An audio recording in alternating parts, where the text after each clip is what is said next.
अस्सलाम वालेकुम my YouTube family. उम्मीद करती हूँ आप क्या खैरियत से होंगे और मैं भी बिल्कुल ठीक हूँ। आज का जो हमारा टॉपिक होगा वो होगा एक न्यू जर्नी जो कि पीकॉस के ऊपर है। पीकॉस के ऊपर मैंने पहले भी एक वीडियो आपसे शेयर की थी जिसमें मैंने कुछ फ्रूट्स के बारे में और कुछ एक्सरसाइजेस के बारे में लिखा था जो कि होपफुली आपको हेल्प करेंगे। सो पीकॉस की जर्नी जो है वो काफ़ी तवील है। ऐसा नहीं है कि 2 दिनों में ये सेटल डाउन हो जाएगा और बिल्कुल आपकी इससे जान छूट जाएगी। जैसे कि आपको फ्लू हो जाता है, कफ हो जाता है, ऐसी कोई बीमारी नहीं है। इट्स जस्ट, इसको हम डायबिटीज़ भी नहीं कह सकते हैं। It's a kind of it जो कि ऑलमोस्ट उसी तरीके से आपको मेडिसिन दी जाती है डॉक्टर्स के थ्रू। डॉक्टर्स आपको पहले मेटफॉर्मिन देते हैं और उसके अलावा आपको और भी मेडिसिन हैं जो मैं नाम नहीं लेना चाहूँगी जो कि पाकिस्तान में पेशेंट्स को दी जाती हैं। और बहुत सारी बातें हैं, बहुत सारी चीज़ें हैं। अगर एक एक छोटी छोटी बात एक्सप्लेन करने बैठूँ तो बहुत लंबी वीडियो बन जाएगी, बट होपफुली कि मैं आपको हेल्प कर सकूँ जिस चीज़ से मैंने सीखा। सो कैसे हुआ, क्या हुआ, बहुत सी रिसर्चेस हुई हैं पीकोस के ऊपर और ये बताया गया है कि एज सच कोई कॉज नहीं पता जिसकी वजह से ये हो रहा है, स्पेशली एशिया एरिया में, in the world.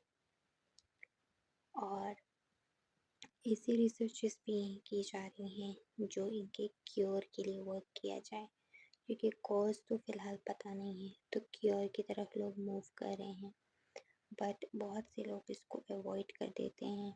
I don't know due to what reasons, जिसकी वजह से इनफर्टिलिटी बहुत बढ़ रही है हमारे पाकिस्तान में। यंग से यंग एज की लड़कियां जो हैं उनको ओबेसिटी, हेयर लॉस और बहुत सारी ऐसी चीज़ों का सामना करना पड़ रहा है and still they are avoiding. और मे भी उनको एग्जैक्टली जैसे मुझे नहीं पता था कि एक डायरेक्शन क्या है, क्या करना है, क्योंकि आप डॉक्टर्स के चक्कर खाते रहेंगे, वो आपसे चार्ज करते रहेंगे, एग्जैक्टली आपके उस रूट कोज को ट्रीट नहीं करेंगे। सो आई होप मेरी ये वीडियो आप में से किसी के लिए भी हेल्पफुल होगी। जी, सो पहले हम बात करेंगे जो आजकल के मेन बेसिक रीजंस हैं पीकॉस होने के, जो कि आप नेट पे देखेंगे या मोस्टली गायनाकोलॉजिस्ट को, डॉक्टर्स को इस चीज़ के बारे में बोलते हुए देखेंगे। बहुत से डाइटिशियंस के डाइट प्लान्स देखेंगे आप, कीटो डाइट, ये डाइट, वो डाइट। ठीक है, मैं ऐसा कुछ नहीं बताने वाली आपको, और मेरा पर्सपेक्टिव थोड़ा सा डिफरेंट है जो कि मैं आप सबसे शेयर करूँगी। एंड आई रियली होप ये आपको हेल्प आउट करेगा। वीडियो को एंड तक देखिएगा। अगर आपको वीडियो पसंद आए, इंशाल्लाह आगे का कंटेंट भी मेरा पीकॉस के ऊपर ही होगा फ़िलहाल, और इंशाल्लाह आई होप इससे आपको फ़ायदा पहुँचेगा। अगर आपको फ़ायदा पहुँचे तो काइंडली कमेंट ज़रूर कर देना एंड मेरे चैनल को सब्सक्राइब कर दीजिएगा। Thank you so much. तो आते हैं टॉपिक के ऊपर। बहुत से लोग कहते हैं कि पीकॉस जो है उसकी मेन कॉज है आपकी लाइफस्टाइल। ठीक है, आपका जो लाइफस्टाइल है वो मेन रीज़न है। लाइफस्टाइल से हम क्या कह सकते हैं? इसमें हम ये कह सकते हैं कि आप सोते कैसे हैं, आप एक्टिविटीज़ क्या करते रहते हैं, और आपका डेली रूटीन किस तरह का है, आपकी हैबिट्स कैसी हैं, ये चीज़ें इंक्लूड होती हैं। सो पहले पहुँचते हैं, मैं अपने ऊपर बात करूँगी। ज़ाहिर बात है मैं अपनी चीज़ें आपको एक्सप्लेन कर रही हूँ कि how was my journey with the PCOS and how I came to know I am suffering with the PCOS. Okay, suffering में इसलिए यूज़ कर रही हूँ because this is a suffering, because is not a cup of tea. इसको PCOD भी कहते हैं, polycystic ovarian syndrome. एक बेसिकली सिंड्रोम है, और आजकल सो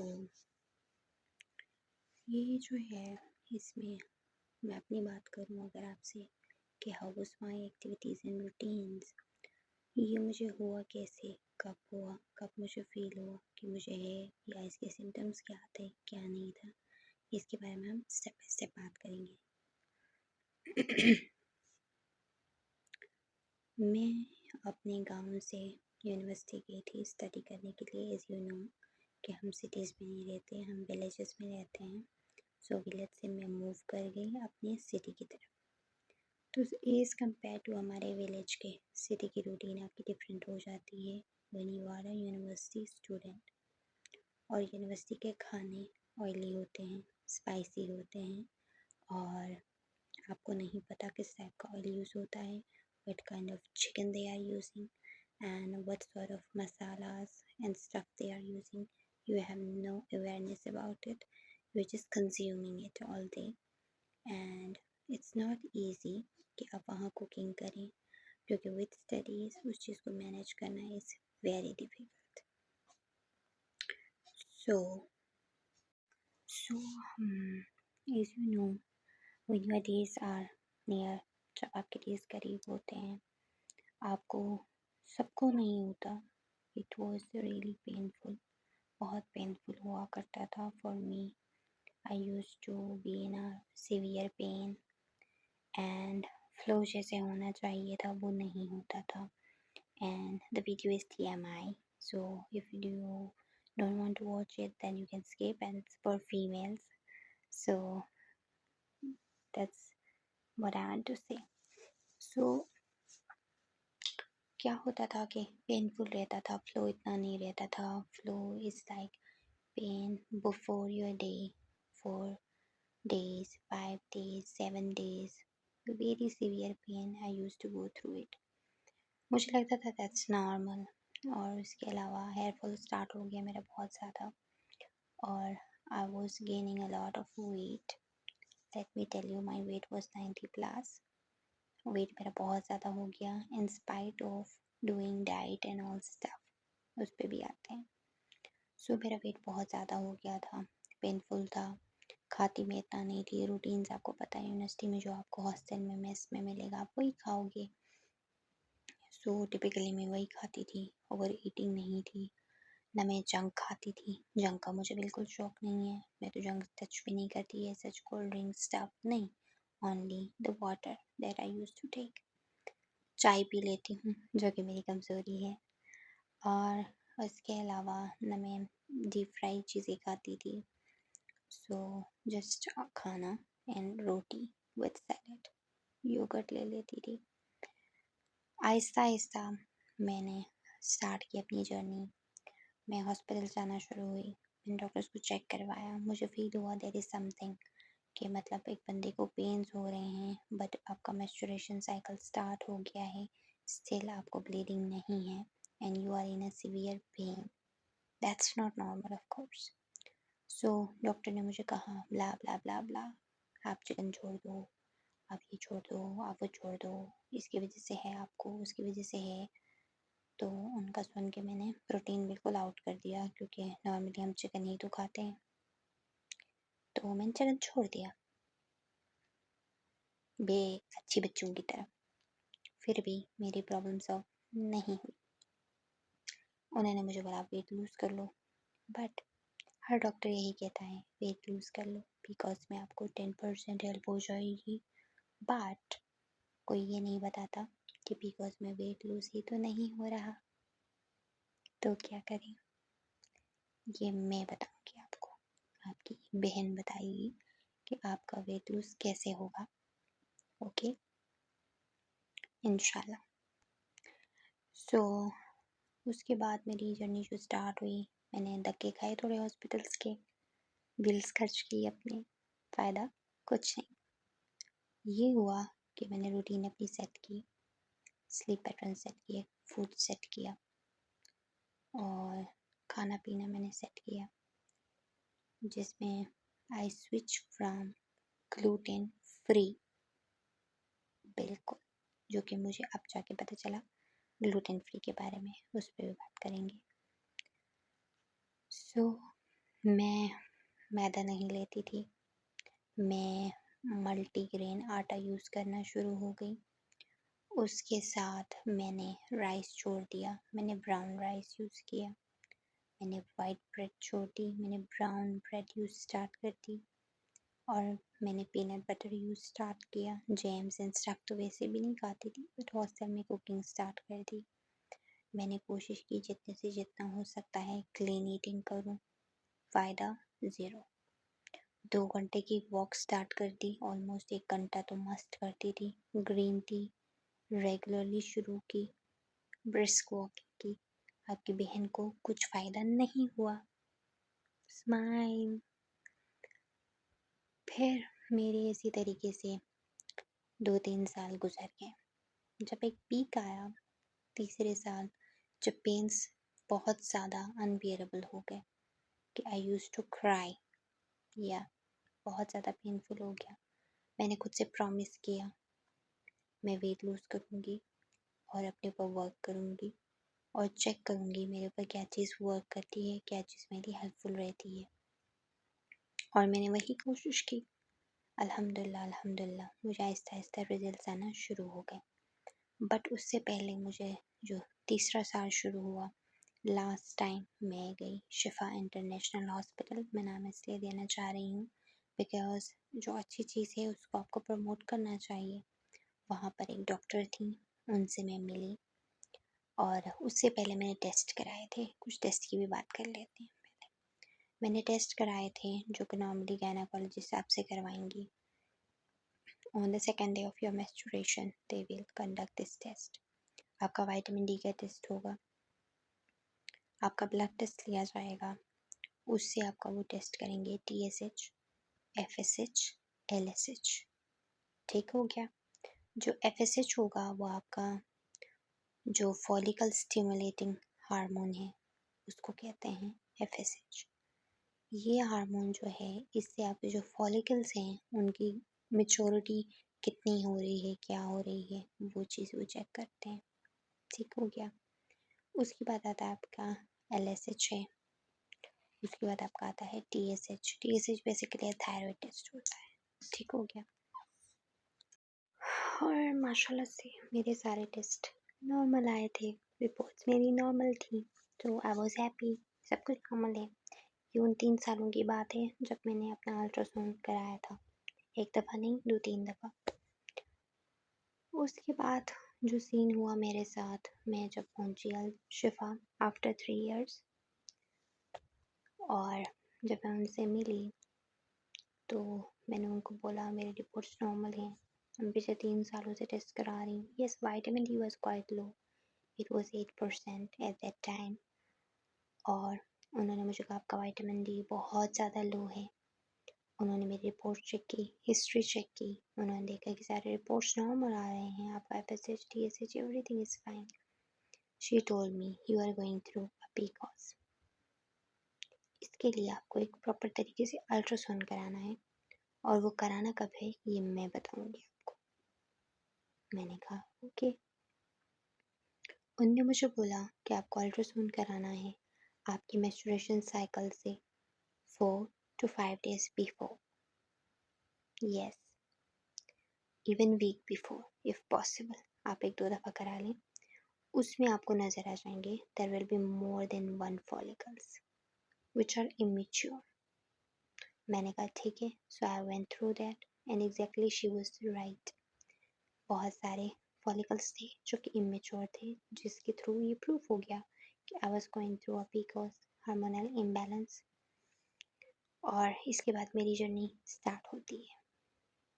सो यहाँ से स्टार्ट होती है मेरी जर्नी टुवर्ड्स रिकवरी। तो पहले बात करेंगे हम कुछ एक्सरसाइज के ऊपर। मैं जैसे कि मैंने कहा आपको, मैं 1-2 घंटा वॉक करती थी और उससे मुझे कोई फ़ायदा नहीं हुआ। अब रीज़न बताती हूँ क्यों नहीं हुआ। क्योंकि जिनको हार्मोनल इशू होता है या जिनको PCOS का इशू होता है उनकी बॉडी में कॉर्टिसोल लेवल्स बहुत हाई रहते हैं। Yes, the stress gets higher. जब आप एक्सरसाइज करते हो उससे आपकी बॉडी में कॉर्टिसोल लेवल और हाई हो जाता है, जिसकी वजह से आपका वेट लूज़ नहीं होता। क्योंकि कॉर्टिसोल की वजह से आपका वेट लूज़ नहीं हो रहा होता, उल्टा आप जो है स्ट्रेस में आ रहे होते हो। एक्सरसाइज का आपको बेनिफिट नहीं होता। जिस पर्पज़ के लिए आप एक्सरसाइज कर रहे हो वो चीज़ वर्क नहीं कर रही होती। तो इस चीज़ के लिए आपको क्या करना पड़ता है, इस चीज़ के लिए आपको अपने एक्सरसाइज को स्लो करना पड़ता है। जैसे कि आपने फास्ट एक्सरसाइजेस नहीं करने, आपने कोशिश करना है रेजिस्टेंस ट्रेनिंग करें, जितना हो सकता है वेट लिफ्टिंग करें। ऐसा भी नहीं कि बड़े बड़े डंबल्स उठा लें, आप 1 kg से स्टार्ट कर लें। 5 to 6 kg more than enough है। घर में कर सकते हैं स्ट्रेंथ ट्रेनिंग, आप बैंड्स यूज़ कर लें फॉर योर स्ट्रेंथ ट्रेनिंग और इंशाल्लाह इट विल हेल्प यू। और आपने एक्सरसाइज विद ब्रीदिंग टेक्निक सीखें। ब्रीदिंग टेक्निक्स लोग सही नहीं करते, उसके साथ आप अपने डंबल्स यूज़ करें और स्लो एक्सरसाइजेस करें। इंशाल्लाह अगर आप इवन 15 मिनट्स भी करेंगे बहुत बेनिफिशियल होगा। Second thing yoga. जी आपने सही सुना, योगा इसलिए आपको हेल्पफुल रहेगा because it will not only work on your body but it will work on your mental state also. Yoga में आपकी ब्रीदिंग, आपकी मेंटल माइंडसेट चीज़ें बहुत पीसफुली वर्क कर रही होती हैं। सो इससे आपकी बॉडी शेप में आएगी, मेंटली आप सही रहेंगे और ये चीज़ आपको बहुत हेल्पफुल रहेगी। अब बात करते हैं टाइमिंग्स की। कोशिश करें अगर योगा पॉसिबल है तो अर्ली सनराइज़ के साथ करें। अगर उस टाइम आप नहीं कर सकते तो इवनिंग में 4 बजे के बाद, इट्स लाइक 4 to 5 आप योगा करें। उसके बाद हम बात कर लेते हैं, अभी हमने एक्सरसाइज की बात की, वाइटामिन्स की बात कर लेते हैं क्योंकि कुछ वाइटामिन्स आपके लिए बहुत बेनिफिशियल हैं, बहुत इंपॉर्टेंट है, जो कि आपको मिस नहीं करनी on daily basis. Number 1 is vitamin D. बहुत ज़रूरी है, बहुत ज़रूरी, क्योंकि पीकॉज के पेशेंट्स को स्लीप इश्यूज होते हैं। आपका स्लीप इशू जो है वो सेट हो सकता है विद विटामिन डी। ठीक है, if you are not lactose intolerant या पीकॉज में थोड़ा मिल्क और डेयरी थोड़ा कम करना पड़ता है, आप उसमें हल्दी डाल के यूज़ कर सकते हैं सोने से पहले। और दूसरी चीज़ जो है, आप वाइटामिन्स में अपना कैल्शियम, आप अपना फ़िश ऑयल यूज़ कर सकते हैं। इंशाल्लाह एक प्रॉपर वीडियो बनाऊंगी, इसमें आपके लिए वाइटामिन्स पे हम बात करेंगे, योगा एक्सरसाइजेस पे बात करेंगे प्रॉपर, और प्रॉपर रेजिस्टेंस ट्रेनिंग पे बात करेंगे। अब मैं जनरली आपको थोड़ा सा ओवरव्यू दे रही हूँ। रही बात फूड की और डाइट की, उस पर इंशाल्लाह हम अलग से एक वीडियो बनाएंगे। वीडियो बहुत लंबी हो जाएगी। जनरली मैंने आपको चीज़ें बता दी हैं कि हमें थोड़ी सी क्लीन ईटिंग करनी पड़ती है। क्लीन ईटिंग का ये बिल्कुल मतलब नहीं है कि आप प्रॉपर डाइट पे आ जाओ, आप बिल्कुल चीज़ें बंद कर दो, आप मतलब खाओ ही ना, जैसे आप फ्राई चीज़ें टच ही ना करो। मैं ऐसा रिकमेंड नहीं करूँगी। और एक्सपेंसिव ऑयल ले लो, ऑलिव ऑयल ले लो, येलो ऑयल ले लो, वो ले लो, ऐसी कोई बात नहीं करेगी आपकी बहन, क्योंकि मुझे पता है कि ये जो एक्सपेंसिव और ये जो फजूल ढिमकाना टोटके ये वर्क नहीं करते। सो जिन लाइफ चेंजेस, एक्सरसाइजेस और डाइट की वजह से मेरा वेट लूज हुआ, ना सिर्फ मेरा हेयर लॉस कम हो गया, बॉडी शेप में आ गई एंड स्लीप पैटर्न बेहतर हो गया, बहुत सारी चीज़ें मेरी अच्छी हो गई अल्हम्दुलिल्लाह। सो इंशाल्लाह ये हमारा पार्ट 1 वीडियो है। हम इसका पार्ट 2 बनाएंगे जिसमें हम बात करेंगे डाइट के ऊपर। नेक्स्ट वीडियो में हम बात करेंगे डाइट के ऊपर। So thank you so much अपना वक्त देने के लिए, और उम्मीद करती हूँ अल्लाह ताला आप सबको अपनी हिफ्ज़ अमान में रखे, और जिन जिन बहनों को अल्लाह औलाद नहीं दे रहा या नहीं हो रहा, जिस भी रीज़न की वजह से, अल्लाह उनको औलाद नसीब करे। और उम्मीद करती हूँ इंशाल्लाह आपको ये वीडियो अच्छी लगी होगी। जज़ाकल्लाह। अल्लाह हाफिज़।